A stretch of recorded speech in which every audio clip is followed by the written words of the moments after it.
SNDP യോഗത്തിന് general secretary Vellappally Natesan ഒരു ചെന്നിത്തല പ്രണയം തുടങ്ങിയിട്ട് 2-3 ദിവസമായി.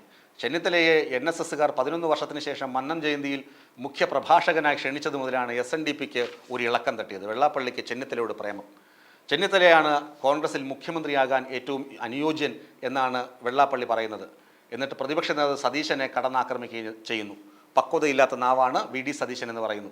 VD സതീശൻ എന്താണ് സമുദായ നേതാക്കളുടെ വീടുകളിൽ തിണ്ണ നിരങ്ങാൻ പോകുന്ന ആളല്ല എന്ന് പറയുമ്പോൾ ബിഷപ്പുമാരെ കാണാൻ പോകുന്നു. അതുപോലെ തന്നെ പാണക്കാട് തങ്ങളുടെ വീട്ടിലേക്ക് പതിവായി പോകുന്നു. ഇതെന്താ തിണ്ണ നിരങ്ങലല്ലേ എന്നും വെള്ളാപ്പള്ളി കളിയാക്കുന്നുണ്ട്.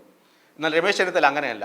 രമേശ് ചെന്നിത്തല ഈ NSSുമായി എന്തോ പ്രശ്നമുണ്ടായിരുന്നു. പ്രശ്നം മറ്റൊന്നുമല്ല, താക്കോൽ സ്ഥാന വിവാദത്തിൽ എന്താണ് താൻ ഒരു സമുദായത്തിൻ്റെയും പ്രതിനിധിയല്ല എന്ന തരത്തിലുള്ള ചെന്നിത്തലയുടെ മറുപടിയാണ് NSSനെ പ്രകോപിപ്പിച്ചത്. ചെന്നിത്തല ആഭ്യന്തരമന്ത്രി ആയത് തന്നെ G. സുകുമാരൻ നായർ താക്കോൽ സ്ഥാനം കൊടുക്കണം എന്ന് വാദിച്ചതുകൊണ്ടാണ്. ചെന്നിത്തലയ്ക്ക് താക്കോൽ സ്ഥാനം വേണം എന്ന് വാദിച്ചതുകൊണ്ടാണ് ആഭ്യന്തരമന്ത്രി പദം ചെന്നിത്തലയ്ക്ക് ലഭിച്ചത്. എന്നാൽ ആ താക്കോൽ സ്ഥാന വിവാദത്തിൽ ചെന്നിത്തല സമുദായത്തെ തള്ളിപ്പറയുന്നത് പോലെയാണ് പ്രവർത്തിച്ചത്. അതുകൊണ്ടാണ് 11 വർഷമായി ഒരു ഇഷ്ടക്കേടുണ്ടായിരുന്നത്. എന്നാൽ ചെന്നിത്തല ഒരിക്കൽ പോലും NSS തന്നോട് പിണങ്ങിയിരിക്കുന്നതിൻ്റെ കാരണം പറഞ്ഞ് പുറത്തു വന്നിട്ടില്ല, അല്ലെങ്കിൽ പരസ്യമാക്കിയിട്ടില്ല. അത് ചെന്നിത്തലയുടെ മാന്യതയാണ്, പക്വതയാണ്.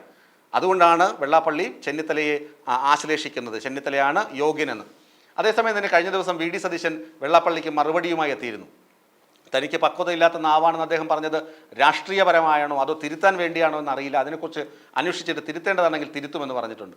പിന്നെ സമുദായ നേതാക്കളുമായി അല്ലെങ്കിൽ സമുദായ സംഘടനകളുമായി UDF നേതാക്കൾ, കോൺഗ്രസ് നേതാക്കൾ ബന്ധം സ്ഥാപിക്കുന്നത് നല്ലതാണ്. കാരണം ഈ വോട്ടെല്ലാം വരുന്നത് UDFനും കോൺഗ്രസിനുമാണ്. അത് പാർട്ടിക്ക് ഗുണം ചെയ്യും. അതുകൊണ്ട് യാതൊരു തടസ്സവുമില്ല എന്നാണ് പറയുന്നത്. SNDP എന്താണ് ഈ ശിവഗിരി തീർത്ഥാടന പദയാത്രയുടെ ഉദ്ഘാടനം നിർവഹിക്കുന്നത് ചെന്നിത്തലയാണ്, രമേശ് ചെന്നിത്തലയാണ്. അപ്പോൾ SNDPയും NSSും ചെന്നിത്തലയെ നെഞ്ചോട് ചേർത്ത് നിർത്തുമ്പോൾ VD സതീശൻ്റെ പക്വതയില്ലായ്മയെയും വിടുവായുത്തരങ്ങളെയും തള്ളിപ്പറയുകയും ചെയ്യുന്നു. ചെന്നിത്തലയാണ് അടുത്ത നേതാവ് എന്ന് സ്ഥാപിച്ചെടുക്കാൻ ഈ സമുദായ സംഘടനകൾ ശ്രമിക്കുന്നുണ്ട്. അതുമാത്രമല്ല, BDJSൻ്റെ നേതൃയോഗത്തിൽ ഒരു സുപ്രധാന കാര്യം ഉയർന്നു വരികയും ചെയ്തു. ചെന്നിത്തലയാണ് കോൺഗ്രസിനെ നയിക്കുന്നതെങ്കിൽ ഈഴവ സമുദായത്തിന് കൂടുതൽ നേട്ടമുണ്ടാകും. ഒന്നുമില്ലെങ്കിലും ഹരിപ്പാട് മണ്ഡലമാണല്ലോ ചെന്നിത്തലയുടേത്. അപ്പോൾ ആലപ്പുഴ ഒരു ബന്ധമുണ്ട് ഈ വെള്ളാപ്പള്ളിയുമായും ആ സമുദായവുമായും ചെന്നിത്തലയ്ക്ക് അടുത്ത ബന്ധം കൂടിയുണ്ട്.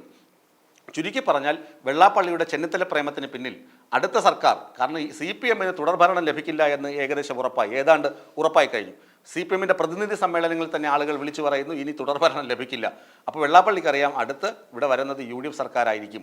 UDF സർക്കാർ വന്നു കഴിഞ്ഞാൽ എന്താണ് ഈ ഏതെങ്കിലും സുപ്രധാന പദവിയിലേക്ക് ചെന്നിത്തല എത്താതിരിക്കില്ല. അപ്പോൾ ചെന്നിത്തലയെ പ്രീതിപ്പെടുത്തുക അല്ലെങ്കിൽ കോൺഗ്രസ് നേതാക്കളെ പ്രീതിപ്പെടുത്തുക, ഒപ്പം തന്നെ സമദൂരമാണ് തനിക്കുള്ളത് എന്ന് കാണിക്കാൻ വേണ്ടി VD സതീശനെ പഞ്ഞിക്കിടുക. ഇതാണ് വെള്ളാപ്പള്ളിയുടെ മനസ്സിലിരിപ്പ്.